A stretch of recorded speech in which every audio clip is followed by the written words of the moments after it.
నిజామాబాద్ సాలూరు మండలం మందన్న వద్ద పెరిగిన మంచిర ఉధృతి. మంచిర నదిలో చిక్కుకున్న ముగ్గురు పశువుల కాపరులు.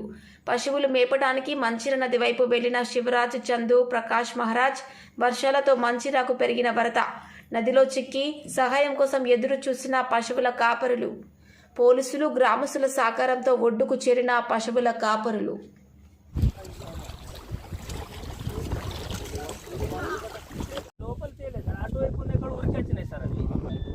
దానికోసం ఉరికొచ్చి ఈ గడ్డకు పోయినాయి.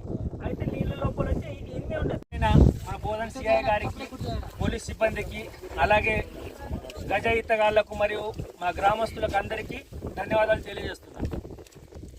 మంచిగా తీసుకున్నారు. గడ్డ కనిపిస్తున్నాయి కదా సార్, అటువైపు మేత ఉంది సార్ పశువులకు.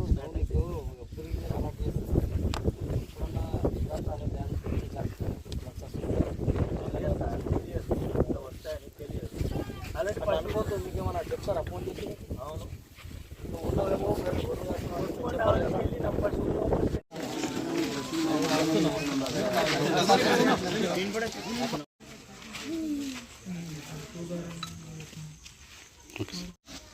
ప్రజలందరికీ కూడా తెలియజేసేది ఏంటంటే, ఈ వర్షాకాలం అయిపోయేంత వరకు కూడా దయచేసి ఎవరు కూడా నదిలోకి ఈ పశువులను కానీ అలాగే ఈ గొర్రెలు ఇవన్నీ కూడా తీసుకొని అక్కడికి వెళ్ళి మేపడానికి, కొంతమంది వెళ్ళడానికి ఎన్నిసార్లు చెప్పినా వెళ్ళడానికి ప్రయత్నిస్తున్నారు. దయచేసి ఎవరు కూడా నది లోపలికి వెళ్ళకూడదు. ప్రవాహం ఒక్కసారిగా ఉధృతంగా ప్రవహించినప్పుడు కనుక బయటికి వెళ్ళేటువంటి అవకాశం ఉండదు. అలాగే కొన్ని ఇల్లు కూడా కూలిపోయేటువంటి అవకాశం ఉన్నటువంటి ఇళ్లలో ఎవరు కూడా ఉండకూడదు. ఏవైనా వేరే షెల్టర్ పాయింట్స్ ఎవరైనా మీరు ఒకవేళ మమ్మల్ని సంప్రదించినా మేము వేరే షెల్టర్ పాయింట్స్ ఏవైనా మేము ప్రభుత్వం తరఫున ఏర్పాటు చేయడం జరుగుతుంది. సో ఆ షెల్టర్ పాయింట్లలో కనుక ఉండాలి. అలాగే మిగతా ఈ చేన్లలోకి వెళ్ళే వాళ్ళు కానీ, వాగులు దాటడానికి ప్రయత్నించడం కానీ ఇటువంటి ఏవి చేయకూడదు. ప్రవాహం చూసుకొని చిన్న చిన్న ఈ వ్యవసాయ పనులకు కూడా వెళ్ళాలి, అంతే తప్ప ఈ వర్షం బాగా ఎక్కువగా ఉన్నటువంటి సమయంలో దయచేసి ఎవరు కూడా ఈ ప్రవాహం ఎక్కువ ఉన్నటువంటి వాగులు దాటడానికి కానీ నదులకు ఇటువైపు వెళ్ళకూడదని చెప్పేసి మేము ప్రజలందరికీ పోలీస్ డిపార్ట్మెంట్ తరఫున విజ్ఞప్తి చేస్తాం. ఈరోజు మధ్యాహ్నం మా గ్రామానికి చెందినటువంటి ఒక ముగ్గురు పశువుల కాపర్లు ఏంటంటే, మా మంజిర అవతల ఒడ్డుకున్నటువంటి మా మందర శివారులోనే పశువుల మేతకు పశువులను తోలుకొని వెళ్ళడం జరిగింది. మరి అనుకోని పరిస్థితుల్లో మరి ఈ యొక్క మహారాష్ట్ర నుంచి వచ్చే మనాడి వాగు ప్రవాహం ఒక్కసారిగా పెరగడంతో మరి వాళ్ళు నది మధ్యలో చిక్కుకోవడం జరిగింది.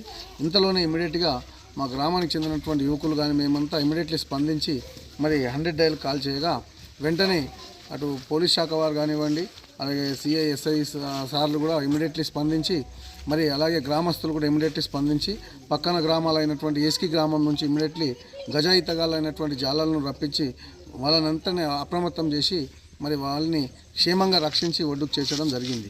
అయితే పోలీస్ శాఖ వారు కూడా మా గ్రామస్తులకు, ఎందుకంటే మా మందరం అనగానే మా వరద ముంపు గ్రామం అని మొత్తం గవర్నమెంట్ రికార్డులో ఉంది కాబట్టి వారు కూడా ఈ వర్షాకాలం వచ్చిందంటే ప్రతి సంవత్సరం కూడా గ్రామానికి వచ్చేసి మరి గ్రామస్తులకు అప్రమత్తం చేసే ప్రయత్నం ఖచ్చితంగా చేస్తున్నారు. కానీ కొందరు ఏంటంటే నీళ్లు ఇంకా నిజాం సాగర్ నిండలేదు కదా అన్న ఒక భావంతో ఆ పక్కన కొద్దిగా మేత ఎక్కువ ఉంటుందన్న ఉద్దేశంతో పశువుల కాపర్లు కానివ్వండి, ఈ గొర్రెల వారు కూడా వెళ్ళడం జరుగుతుంది. కానీ అనుకోని పరిస్థితుల్లో ఈ లేండి కానీ మన్నాడి వాగులు ఒకసారి ఉధృతంగా మరి సడన్గా రావడంతో ఇటువంటి కొన్ని జరుగుతూ ఉన్నాయి. కాబట్టి గ్రామస్తులందరికీ ఈ సందర్భంగా మరి ఈ చిన్న సంఘటన మరి అందరు సేఫ్గా వచ్చినాం కాబట్టి చాలా భగవంతుడి మనం ఇది ఉంది కాబట్టి అందరూ సంతోషించడం. కానీ ఈ యొక్క చిన్న సంఘటనతో కనుక కూడా మన గ్రామస్తులంతా మేల్కొని ఖచ్చితంగా ఈ వర్షాకాలం వెళ్ళేలోపు మన మంజిర నది ఒడ్డుకు మన పశువులను కానీ గొర్రెలను కానీ మేపకానికి పోకుండా జాగ్రత్త తీసుకోవాల్సిందిగా కోరుతున్నాం. ఈ సందర్భంగా మరి మా గ్రామస్తుల పట్ల మరి ఎంతో హృదయంతో వెంటనే స్పందించి మరి ఇక్కడికి అందరినీ అప్రమత్తం చేసిన పోలీస్ శాఖ వారికి కానివ్వండి, సిఐ, ఎస్ఐ సార్ గారికి, అలాగే కాపాడినటువంటి జాలర్లను మరి ఈ సందర్భంగా పేరు మేము ప్రత్యేక ధన్యవాదాలు తెలుపుతా ఉన్నాం.